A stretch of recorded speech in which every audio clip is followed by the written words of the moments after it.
Shalom, selamat pagi kekasih Tuhan. Kembali pagi ini kita mau datang ke hadapan hadirat Tuhan. Kita mau menyembah Tuhan, kita mau bersaat teduh sebelum kita melakukan segala aktivitas kita pada pagi ini melalui doa pagi ini. Kita akan naikkan satu pujian. Dia Yesus telah mati bagiku. Dia Tuhan selamatkan jiwaku. Bagi Dia pujianku tak dapat ku balas kasihnya. Dia angkatku jadi anaknya, beri damai di dalam hatiku.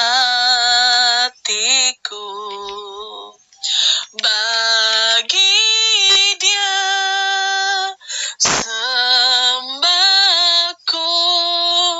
hanya Dia segalanya bagiku.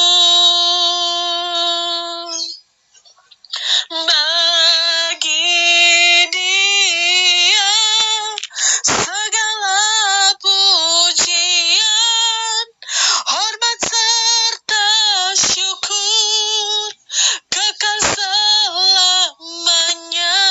Bagi Dia segala pujian, hormat serta syukur selama-lamanya.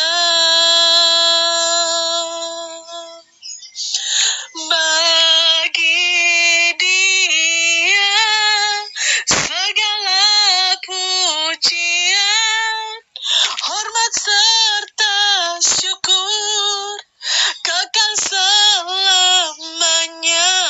Bagi Dia segala pujian, hormat serta syukur selama-lamanya. Tuhan Yesus, terima kasih Tuhan. Terima kasih Tuhan Yesus untuk hari ini Bapa, untuk anugerah kebaikan Tuhan dalam hidup kami Tuhan.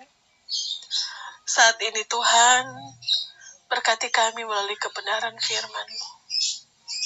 Urapi kami, bawa kami masuk dalam perkenanan-Mu Tuhan. Hanya Engkau yang menjadi kekuatan kami, Engkau juru selamat kami. Bagimu segala pujian, bagimulah segala hormat, kekal untuk selama-lamanya. Terpujilah nama-Mu Tuhan Yesus, dalam nama Tuhan Yesus, haleluya, amin. Puji Tuhan, selamat pagi saudara. Pagi ini kita akan merenungkan firman Tuhan, pembacaan dari Yohanes 6 ayat 22-26. Dan bagaimanakah jikalau kamu melihat anak manusia naik ke tempat di mana ia sebelumnya berada? Rohlah yang memberi hidup, daging sama sekali tidak berguna. Perkataan-perkataan yang kukatakan kepadamu adalah roh dan hidup. Tetapi di antaramu ada yang tidak percaya, sebab Yesus tahu dari semula siapa yang tidak percaya dan siapa yang akan menyerahkan Dia. Lalu Ia berkata, sebab itu telah kukatakan kepadamu, tidak ada seorang pun dapat datang kepadaku kalau Bapa tidak mengaruniakannya kepadanya.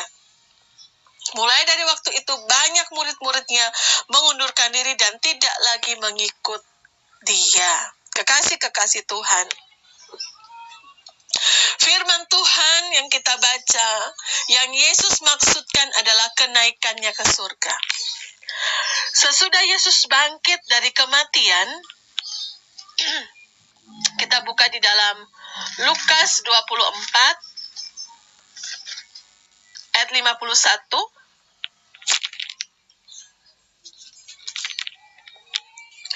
Dan ketika ia sedang memberkati mereka, ia berpisah dari mereka dan terangkat ke sorga.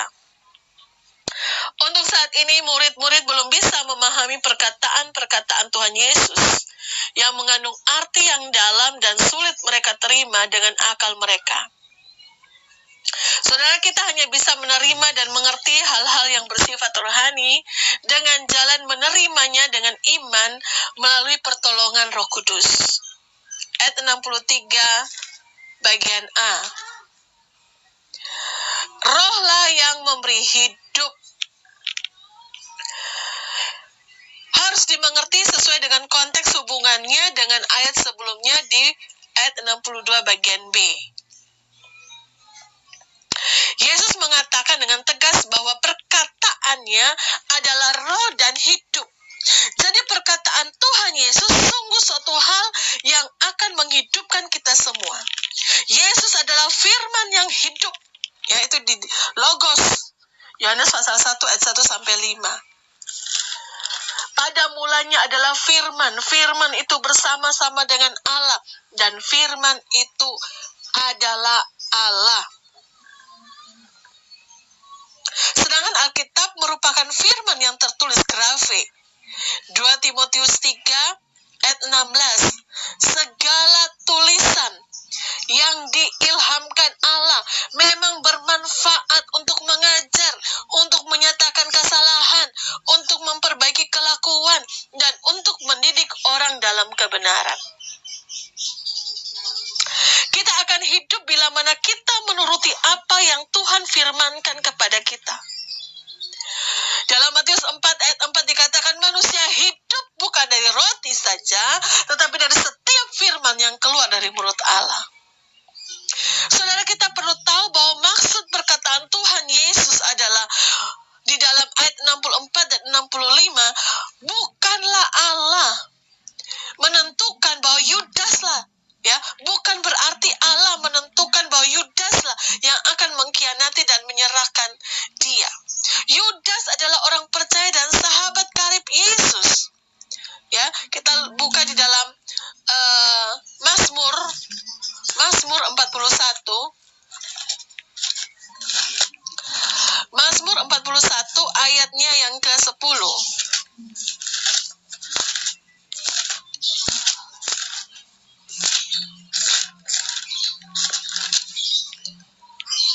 Bahkan sahabat karibku yang kupercayai, yang makan rotiku, telah mengangkat tumitnya terhadap aku.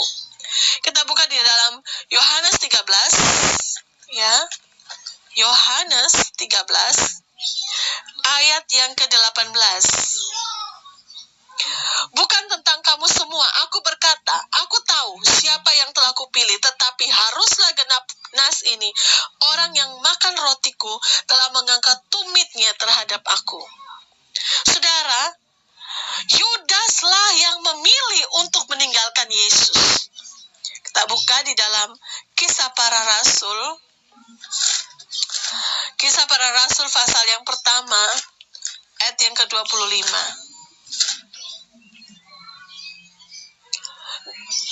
Untuk menerima jabatan pelayanan, yaitu kerasulan yang ditinggalkan Yudas yang telah jatuh ke tempat yang wajar baginya. Saudaraku, manusia diberi kehendak bebas oleh Allah, dan keputusan untuk taat atau meninggalkan Tuhan berada di tangan kita masing-masing. Banyak murid-murid Yesus yang meninggalkan dia sejak saat itu, tetapi 12 muridnya tetap bersama-sama dengan dia. Ayat 67. Maka kata Yesus kepada ke-12 muridnya, apakah kamu tidak mau pergi juga? Saudara, mengikut Tuhan memang memerlukan ketekunan, kesabaran, dan penyangkalan diri.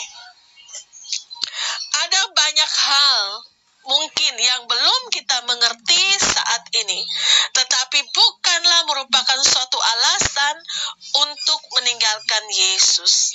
Hanya mereka yang bertahan sampai akhir yang akan menerima upah. Soli Deo Gloria. Itu dalam doa. Tuhan Yesus, terima kasih untuk kebenaran firman Tuhan. Pada pagi ini Bapa, Tuhan, Engkau menolong setiap kami, Roh Kudus, tolong kami Tuhan, untuk kami boleh diberikan pengertian tentang apa yang menjadi kehendak Tuhan di dalam hidup kami. Dan Tuhan tolong setiap kami untuk kami diberikan ketekunan, kesabaran, dan penyangkalan diri. Dan untuk kami bertahan sampai akhir. Kami menyelesaikan semuanya, finishing well. Karena itu Tuhan, kami minta Roh Kudus yang memimpin kami, yang menuntun kami, untuk kami boleh hidup di dalam kehendak dan rencana Tuhan, dalam kebenaran Tuhan. Jadikan kami menjadi murid-murid Tuhan Yesus. Pakai hidup kami boleh menjadi berkat. Kami juga berdoa Tuhan, jikalau kami mulai merasa iman kami lemah, mari Tuhan Engkau tolong kami. Kami minta Roh Kudus untuk meneguhkan kembali iman kami. Dan kami juga mohon ampun atas segala dosa dan pelanggaran kami. Tuhan, kami berdoa untuk kekasih-kekasih Tuhan dimanapun mereka berada saat ini. Tuhan memberikan kekuatan. Tuhan memberikan pengharapan. Yang susah dihiburkan. Yang bimbang, Tuhan teguhkan hati mereka. Yang saat ini sedang membutuhkan pekerjaan, yang sudah melamar pekerjaan, Tuhan buka jalan, Tuhan berkati. Ada berita baik, kami diterima bekerja dalam nama Yesus. Berkati kekasih-kekasih Tuhan dalam pelayanan, berkati rumah tangga, berkati pekerjaan mereka, berkati juga akan anak-anak, keluarga, orang tua, kekasih-kekasih Tuhan. Kami juga berdoa untuk mereka yang berulang tahun hari ini. Tuhan telah tambahkan satu usia, diberikan umur panjang di tangan kanan, kekayaan dan kehormatan di tangan kiri. Tuhan, kami berdoa untuk mereka yang sedang sakit. Saudara bisa menjamah bagian tubuh saudara yang sakit dan berkatakan, oleh kuasa bilur-bilur Tuhan Yesus, aku sudah sembuh. Terima kasih Tuhan. Kami menyerahkan hidup kami sepanjang hari ini ke dalam tangan-Mu. Mohon Tuhan berkati kami. Kami akan naik dan tidak turun. Kami menjadi kepala dan bukan ekor, keluar masuk diberkati Tuhan. Dan biarlah Roh Kudus mengurapi kami. Dan kami kuat di dalam Tuhan. Berkati kami sepanjang hari ini, menjalani sepanjang hari ini. Kami minta kekuatan Tuhan, pertolongan Tuhan, mujizat Tuhan, kasih karunia Tuhan. Pertemukan kami semua dan orang-orang yang baik dan orang-orang yang tepat. Damai sejahtera-Mu melimpah atas hidup kami, Bapa. Dalam nama Yesus. Bapa kami yang di surga, dikuduskanlah nama-Mu, datanglah kerajaan-Mu. Jadilah kehendak-Mu di bumi seperti di surga. Berikanlah kami pada hari ini, Bapa, makanan kami yang secukupnya. Ampunilah kami, seperti kami juga mengampuni orang yang bersalah kepada kami. Dan janganlah bawa kami ke dalam pencobaan, tetapi lepaskanlah kami daripada yang jahat. Karena Engkau yang punya kerajaan dan kuasa dan kemuliaan sampai selama-lamanya. Dalam nama Tuhan Yesus. Haleluya. Amin. Tuhan memberkati. Selamat beraktivitas.